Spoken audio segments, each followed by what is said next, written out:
Welcome back to filmmarriott.net for the latest entertainment news, reviews and interviews today. Boys on Film return. Roger's here. Hey Phil. And we are going through our big TV shows of 2017. So many great TV shows this year. There's an overabundance of TV shows now. So much competition, isn't there? You know, back in the days where we had 3 channels just about. It's like now there's so many channels, so many networks, and a TV show for every thing you could imagine. Every week there's always something new on Netflix that I haven't known about, and people say, oh, this is the latest big show that everybody's going crazy for, and it's kind of, in a way, it's annoying because I can't keep up with all of them that's been thrown at me. And this is the thing too, with like movies, Phil and I usually agree on our movies, and we have a very similar taste, but with TV shows I think that's where our taste differs a little bit. Do you think? I think it definitely overlaps, but I know when we plan Boys on Film, it's always a bit like, well, which TV shows are you watching? No, I'm watching this. Which TV shows am I watching? I'm like, I'm not watching those. That's good though, because I need to be educated. I need to be enlightened with stuff that I wouldn't normally go for. And you too, like, when you're going on and on about The Sinner, I'm like, okay, well, I guess I'll watch that because I can see the excitement in your eyes when you talk about it. So. Yeah, that's great. That might be in my top 5, but we'll start with yours first. Number 5. I think my number 5 is going to be a little surprising, actually. It's a Netflix show. It's a comedy called One Day at a Time. I haven't even shown you guys the best part. Play my jam. No! Break my heart. And everybody!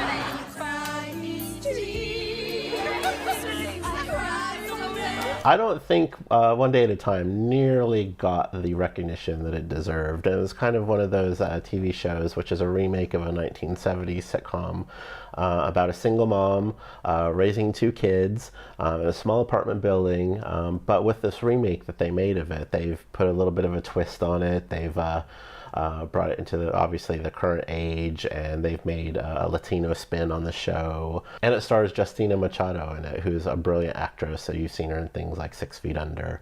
Oh, I love that show. But yeah, it is a family show where it deals with just about every sort of issue you can believe in. It's very funny. It's just so funny. I actually watched the season twice. It was just, I got a lot out of it. And there's a story arc of where the young daughter in One Day at a Time, where she sort of is coming to terms with her own sexuality. And I just thought it was a very well done modern spin on the sitcom. And it's even filmed in front of a live studio audience, so it has that very American sitcom feel to it.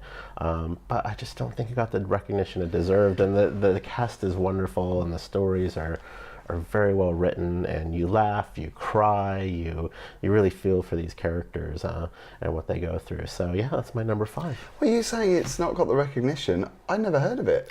Exactly. I'm going to embarrass myself by saying that, but I'd never heard of that show. So something that I need to investigate. And to be honest, I would have never watched this show ever. But the fact that I saw this show when I was growing up as a kid. It was always on, and then it got syndicated, and you see it in reruns all the time, and then it just kind of died, the show. Yeah. I don't know whose idea it was to bring this show back, but Netflix made it, and they just dropped it very quietly on Netflix, and it's like, you know what, I've heard of this show before. I liked the show when I was a kid, so let's see what this is all about. And, every time someone would be talking to me about what's your favorite TV show right now, I'm like, have you seen One Day at a Time? And everyone's like, no. And they're really short episodes, so they're really short. They're only like 20 minutes long. Yeah. So no excuse really, is there? Yeah, it's just if you want something lighthearted and a bit fun, just put it on and you'll be surprised. I will check it out. Now I'm going to ask you a question before I do my number 5.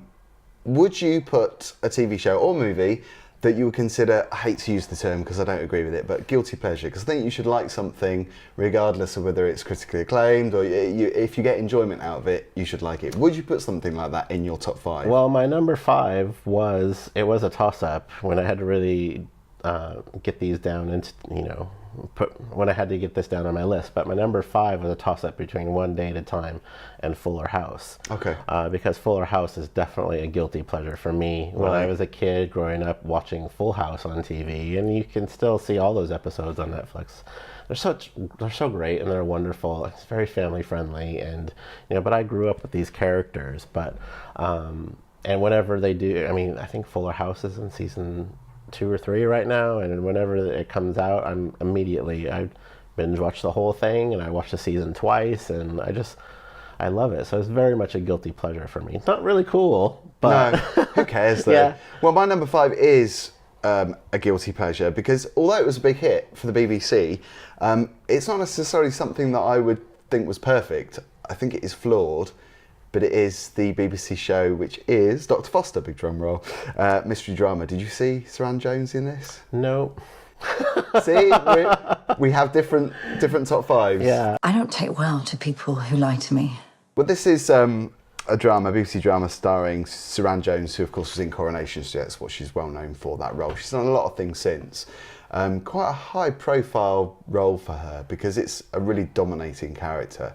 It's about a woman who is in a marriage. She thinks it's a happy marriage. She finds out that her husband is having an affair, and it's basically a revenge tale. So it's her going out of her way, almost like Fatal Attraction, Bunny Boiler style, to get back at her husband. Dang. But she involves a lot of people in the process. So it's not just him that she's getting back at. She's getting back at the girl that he's seeing as part of their relationship, and the families are all involved. She's got a child as well, boy. She's taking down the whole ship, it sounds Oh, she's like. taking down the whole ship.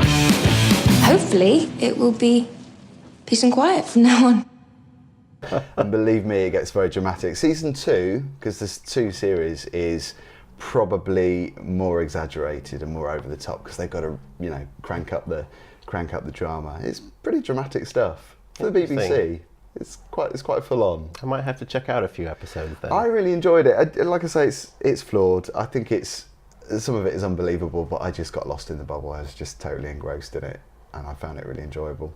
Sometimes you just need to get lost in a bubble. Yeah, you do. So that's Dr. Foster. You need to check it out. You need to go back to the first series there and watch from the start. I don't think you could see series 2 independently on its own. I think you'd need to know the history of what started it in the first place, what started the ball rolling. That is the hard thing about TV, because you know you're getting into seasons 2, 3, and 4, and then what's the point really? Yeah. I mean, if the train has sort of left the station, if Yeah. you weren't on from the beginning, then it's hard to jump on at that point. We have got more to come over the next few weeks because Christmas is coming. We need to get all these top TV shows and movies of 2017 out of the way before the new year, because I'm pretty sure that next year is going to be even better than this year. I'd like to think so. But what on ask that is though, because it's a tall ask, I think, because we've had a phenomenal year for entertainment this year. Yep. Thank you very much for watching. We'll be back for more TV and movie reviews on Boys on Film.